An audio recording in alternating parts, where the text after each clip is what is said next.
ஒரு காலகட்டத்திலே +2 தேர்வு எழுத செல்கிறேன். மனசில் ஒரு பயம், பதட்டம், வீட்டிலே பல்வேறு பொறுப்புகள், சூழல். சரியாக கவனம் செலுத்தி இருக்கலாமோ, இன்னும் நல்லா படிச்சிருக்கலாமோன்னு தோணுது. குருநாதரை காண செல்கிறேன். அப்பாவும் இருக்கார். குருநாதர் சொன்னார், 4 வாரங்கள் ஹனுமனுக்கு ஒரு அர்ச்சனை. பக்கத்தில் இருக்கிற ஏதோ ஒரு ஆஞ்சநேயர் கோயிலுக்கு 5 வித மலர்கள் அவங்கவுங்க வசதிக்கு ஏற்ற போல் தேர்ந்தெடுத்துக்கலாம். நான் மஞ்சள் செவ்வரளி, சிகப்பு செவ்வரளி, அப்புறம் துளசி, அப்புறம் பன்னீர் ரோஜா, சாதாரண நாட்டு ரோஜான்னு சொல்லுவோம் இல்லையா, அது, அப்புறம் வெத்தலை, சற்று தாமரைப்பூ, இதெல்லாம் எடுத்துகிட்டு போனேன். எடுத்துகிட்டு போய் அர்ச்சனை.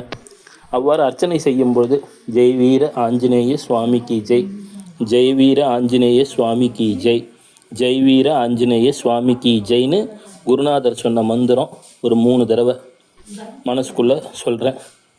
4 வாரங்கள் அது போல் பண்ணார் அப்பா. என்னைக்கு அவரால் முடியுமோ. பிறகு மதிப்பெண் வந்தது. நல்ல மதிப்பெண்ணில் தேர்வானேன். வாழ்க்கையிலே வளமும் வந்தது.